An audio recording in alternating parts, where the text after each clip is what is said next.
What's going on, guys? It's your boy, Yoda Joe 93, back again with another video. Now, so I noticed that I had only done a Bad Batch review for episode 12, but we actually had episode 14 air this week, the penultimate episode. So before we talk about the penultimate episode, make sure you hit the like, share, and subscribe so you don't miss any of my awesome content.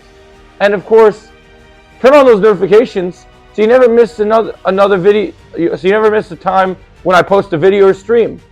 Got it? Cool. Alright, so let's, like they say in Master of Disguise. Get it? Got it? Good. Alright, so now let's get on to the show.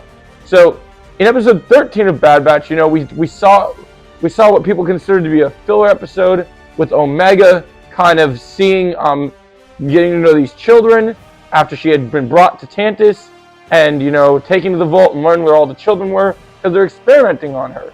And she started running experiments and kind of figuring out what's going on with these children.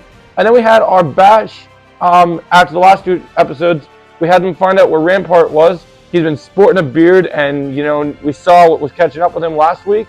And now we move into this episode and we have arrived on Tantus. We have a plan, but our plan doesn't go as expected. We engage in an epic dogfight of epic Star Wars proportions. And so for a penultimate episode, so we move forward. Omega is trying to figure out what to do with the children. She lets her blood sample get seen. She sees the Zilla Beast is still being cloned. If you don't remember, the Zilla Beast first originated in he first originated in Clone Wars Season 2, and Palpatine has been using this creature all the way to Bad Batch Season 2. Now the Zilla Beast is returning.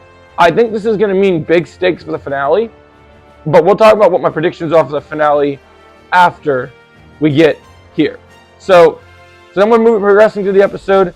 Our batch survives the space battle after we meet up with Echo, who's been sneaking aboard the ship. Echo has been taking out stormtroopers left and right and sneaks aboard a support ship going to Tantus. We follow him, but the Empire onto our plan. They know, Hemlock knows exactly what we're up to, and so he wants to stop us, but most of the attempt is unsuccessful. Our boys make it to the jungle, but everyone is unscathed and unhurt. We have a conversation between Rampart, after calling what the Bad Batch have done is suicide, has a conversation, basically Rampart saying, Crosshairs, you're the same as me. And, we get some great development from him saying, that he changed because of Omega. But then we get this sinister moment where Rampart's like, oh, have you? Like, kind of hinting at, is everything we see with the Crosshairs, his character development, everything that's happening, is that truly what's happening? So, that's where we're headed here. And so then, we move forward and we're through the jungle and we make some progress. We're getting aboard the ship, and when Omega learns about the Zilla Beast, and her blood gets taken, and we have Echo has a nice moment with Emery and convinces her to join the side of the clones. So the rebellion against the Empire is coming. It is happening. It's a big deal. So I enjoyed this episode as an overall episode. If this was an episode 6 or an episode 7 of a season, I think this would be a good episode to set the tone for everything. As a penultimate episode, it fucking sucks ass. Because we have a finale. Tomorrow is not the season finale. Not tomorrow. Next week is not the season finale. It's the bloody bleeping series finale. Which all the Batchers and Crosshairs and all the things in the world that you could think of some of the must-scuffers, Star Wars language here. There's a lot of nonsense. There's a lot of things that we need to finish off. Palpatine's Project Necromancer needs to get deleted before we head into Rise of Skywalker. So he gets his old shriveled old body. We have to find out what's going on with the clone assassin. We have to have Cody and Wolf come back so we can get this clone rebellion revolutionized and see where things go. So there's a lot of stuff they have to set up, and Ventress might come back. So let's talk into predictions. All right. So the boys are going to meet up with Omega. Omega is going to do the same thing that Ventress taught Omega to do, where we're controlling the creatures using the Force. Omega is going to be awakened with her Force abilities, and she's going to control the Zilla Beast and turn it on the Empire. Because remember, the Zilla Beast can't be cut by a lightsaber, a blaster. It's very hard to kill. So I think that's a good plan. We're going to find out the identity of the clone assassin. Now, there are 3 predictions I have for the clone assassin that I've covered in recent videos. Now, there's the first one that Disney has done with the Ahsoka show, which is it's like Marok, where it's nobody and they just turn it into smoke and mirrors, and it's just a basic clone assassin that looks cool, so they want to sell toys. But I don't think they're going to go that route. I think they've made him too significant of a character that, as cool as he is, I just don't think that's the route they want to go. So option 2, of course, is the beloved option that it's Tech. And he was just like Echo in Season 7 of Clone Wars. They've been using his body for information and put him in a Winter Soldier sleeper program to turn him so inexplicably evil to use for their own evil ends.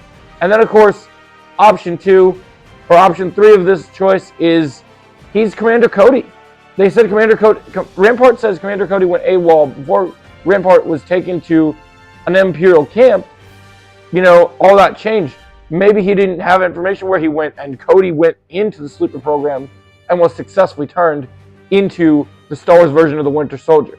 So that is one thing that could be possible. But I'm going with the likelihood that this is actually going to be Tech, and Cody will appear in some other capacity, and Tech is going to find a way. They're going to find a way to unbrainwash Tech. But the Empire, much like Rampart said, the Empire has actually in place a secret chip in Crosshairs. We've learned all season that Crosshairs was a part of a secret program, but they said that the experiments failed on him. But he's been having these tremors with his hand and been having some dangers and things happening. So what if Crosshairs is activated and becomes the Mega Assassin, and he tries to fight as hard as he can to avoid his training and not turning against the boys, but realizing that the training kicks in, he chooses to sacrifice himself so that he will not have to kill his brothers or Omega. So I gotta say, this episode, it's a good episode as an episode of like a show, as an individual episode. As a penultimate episode, it's one of the weaker penultimate episodes I've seen as for a Star Wars show. I'm gonna give Bad Batch episode 14 a 7 out of 10. It's an okay episode, but not a great penultimate episode. And I'm hoping for the finale to really kick into high gear and really send off this series in a blaze of glory. What did you guys think about Bad Batch? Did you enjoy this penultimate episode? Did you think it could be better? Share your thoughts in the comments down below, and may the Force be with you.